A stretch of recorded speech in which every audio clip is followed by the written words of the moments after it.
बरसों से बंद चर्च के बाहर एक कुत्ता तेजी से भौंक रहा था। तभी अचानक उसके सामने एक साया लहराकर बाहर आया। उस साये को देखकर कुत्ते की आवाज उसके गले में ही बंद होकर रह गई। वो साया उसके आसपास लहरा रहा था। अचानक हवा में उस साये के साथ उड़ता हुआ वो कुत्ता उस चर्च के भीतर दाखिल हो गया।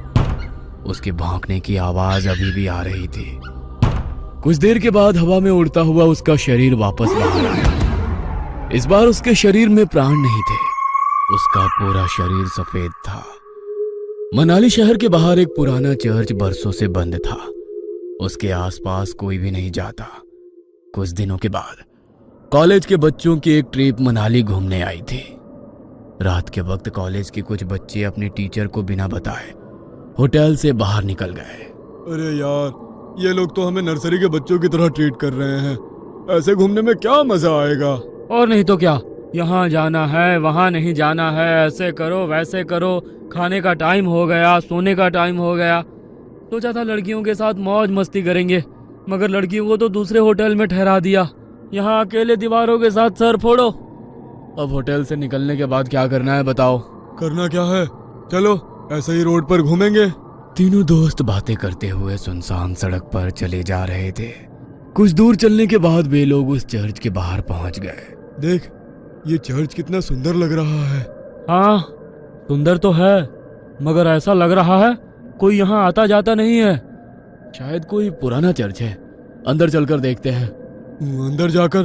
अरे नहीं, अभी रहने देते हैं, कल सुबह आएंगे। अरे कल सुबह? कल तो हमारे साथ प्रोफेसर वगैरह सब रहेंगे। वे लोग हमें खुद से दूर नहीं जाने देंगे। अभी चलते हैं ना, रात या दिन क्या फर्क पड़ता है। हाँ, वैसे भी हम लोगों के पास मोबाइल में टॉर्च तो है। बोरिंग सी ट्रिप में थोड़ा सा एडवेंचर हो जाएगा। मनदीप का मन नहीं था, मगर रोशन और जतिन के कहने पर वो उन लोगों के साथ उस चर्च के भीतर दाखिल हो गया। चर्च के अंदर जगह जगह जाले लगे हुए थे। जैसे ही मोबाइल की लाइट से उस चर्च के भीतर थोड़ी सी रोशनी हुई, चमगादड़ उड़ते हुए चर्च के बाहर निकल गए। लगता है ये बहुत टाइम से बंद है, तभी तो चमगादड़ ने यहाँ पर डेरा जमा लिया। यार, मुझे यहाँ की वाइब्स कुछ ठीक नहीं लग रही है, हम लोग चलते हैं। कहते हुए मनदीप पलटकर दरवाजे से बाहर निकलने वाला था। तभी उसके पैर किसी ने पकड़ लिया। वो जोर से चीखा। क्या हुआ? मेरा पैर किसी ने पकड़ लिया है। ये क्या कह रहे हो? कहते हुए उसने अपने मोबाइल का टॉर्च मनदीप के पैर की तरफ किया तो वहां पर रस्सी थी। उसे देख दोनों हंसने लगे। तेरा मन नहीं था ना आने का, इसलिए तू रस्सी से भी डर रहा है। हुए उसने अपने मोबाइल का टॉर्च मनदीप के पैर की तरफ किया तो वहां पर रस्सी थी। उसे देख दोनों हंसने लगे। तेरा मन नहीं था ना आने का, इसलिए तू रस्सी से भी डर रहा है। कुछ नहीं, अंदर चलकर देख, यहाँ का आर्किटेक्ट कितना अच्छा है। कहते हुए वो उसका हाथ पकड़कर उसे अंदर ले गया। वे तीनों चर्च घूम ही रहे थे कि अचानक चर्च की लाइट जलने बुझने लगी। अरे, यहाँ पर लाइट कैसे आ गई? मुझे कुछ ठीक नहीं लग रहा, हम लोग यहाँ से चलते हैं। कहते हुए वो अपने दोनों दोस्तों के हाथ पकड़कर दरवाजे के पास गया, मगर अचानक ही दरवाजा बंद हो गया। तीनों दरवाजा खोलने की कोशिश कर रहे थे, मगर दरवाजा नहीं खुल रहा था। अरे, ऐसे कैसे हो सकता है? अभी तो ये दरवाजा खुला था। किसने बंद किया? प्लीज हेल्प, हमें डराने की कोशिश मत करो। कोई और रास्ता होगा यहाँ से निकलने का, ढूंढकर वहां से निकल जाते हैं।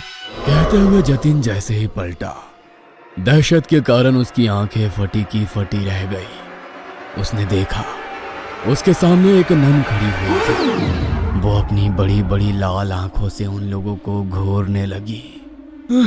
ये क्या बला है, भागो यहाँ से। जैसे ही मनदीप ने उन लोगों को भागने को कहा, वो नन धुआं बनकर गायब हो गई। अब ये कहाँ गई? रोशन और मनदीप उसे इधर उधर ढूंढने लगे। तभी अचानक उन्होंने देखा कि जतिन जमीन पर रेंग रहा था। उसकी आंखें नन की तरह ही लाल थी, चेहरा पूरा सफेद और हाथ पैरों की चमड़ी जली हुई। उसे देखकर वे दोनों डर गए और चीखते हुए वहां से बाहर निकलने की कोशिश कर रहे थे, मगर उन्हें चर्च से बाहर निकलने का कोई रास्ता नजर नहीं आ रहा था। दोनों डर कर एक कोने में खड़े थे। जतिन तेजी से छिपकली की तरह रेंगता हुआ उनकी तरफ बढ़ा और उन लोगों को देख अपनी जीभ लपलपाता रहा। कभी जतिन का चेहरा नजर आता तो कभी उस नन का। हमने तुम्हारा क्या बिगाड़ा है? छोड़ दो हमारे दोस्त को, हमें यहाँ से जाने दो प्लीज, हमें यहाँ से जाने दो, हम कभी यहाँ नहीं आएंगे। कहते हुए मनदीप ने उस नन के आगे हाथ जोड़ लिए। नन उसे देख मुस्कुराने लगी। उस नन ने मनदीप का हाथ पकड़कर उसे अपनी ओर खींचने की कोशिश करी, मगर मनदीप के हाथ में गुरुद्वारे का पवित्र कड़ा था। उसे छूते ही नन को तेज झटका लगा और वो जमीन पर गिर गई और वो नन धुआं बनकर जतिन के शरीर से बाहर निकल गई। जतिन बेहोश जमीन पर पड़ा था। रोशन उसको होश में लाने की कोशिश करने लगा। जतिन जल्दी उठ जा, हमें यहाँ से निकलना होगा।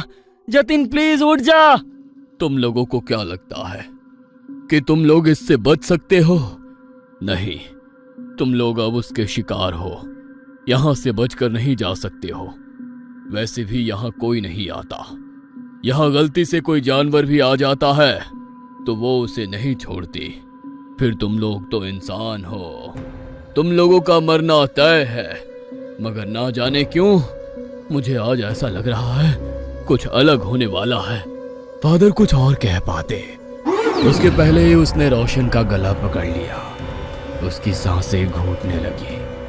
वो कातर नजरों से मनदीप की तरफ देखकर चिल्लाकर बोला, मनदीप चले जाओ यहाँ से, भागो। तुम्हारे पास गुरुद्वारे की पवित्र शक्ति है, ये तुम्हें कुछ नहीं कर सकती है। भाग जाओ। मैं तुमको छोड़कर कहीं नहीं जाऊंगा। मैं कह रहा हूँ ना, तुम चले जाओ यहाँ से, चले जाओ। रोशन बार बार उसे जाने के लिए कह रहा था, मगर नन की पकड़ उसके गले पर तेज हो गई। उसके नाखूनों से उसके गले में गड्ढा हो गया। गले से बहते हुए खून को वो नन जीभ लंबी कर कर चाटने लगी।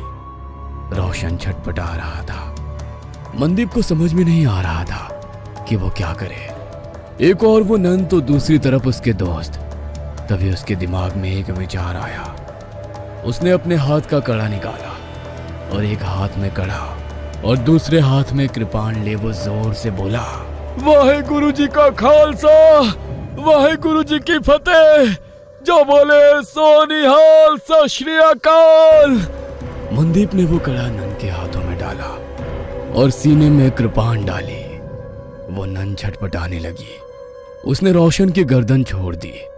हवा में लहरा रहा रोशन जमीन पर गिर गया।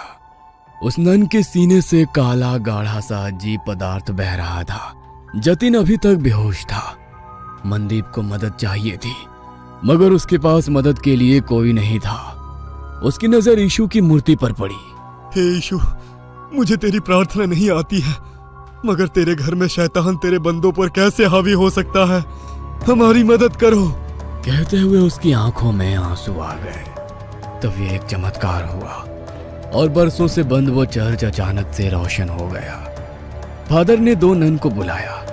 नन ने घायल रोशन और जतिन का इलाज शुरू किया। फिर फादर ने जैसे ही उस घायल नन की ओर देखा, होली वाटर डाल उसकी मुक्ति की प्रेयर करने लगे। देखते ही देखते वो नन की आत्मा यीशु की मूर्ति में समाहित हो गई।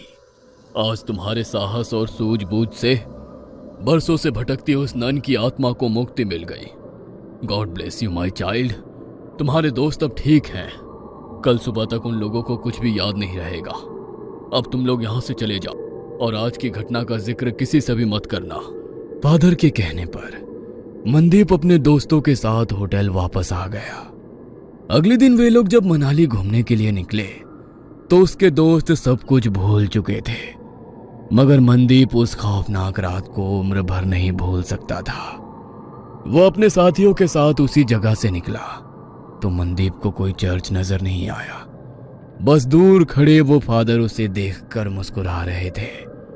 उन्होंने उसके ऊपर होली वाटर डाला तो मनदीप भी कल रात की वो बातें भूल गया। मगर मनाली के लोग उन लोगों को कभी भूल नहीं सकते हैं, क्योंकि उनके कारण ही तो उन्हें इविल नन से छुटकारा मिला था। तो अगर दोस्तों मेरी ये वीडियो अच्छी लगे तो मेरे चैनल को सब्सक्राइब करिए लाजमी, भूलिए मत चैनल लाजमी सब्सक्राइब करना है। तो मिलते हैं अगले वीडियो में। खुदा हाफिज़।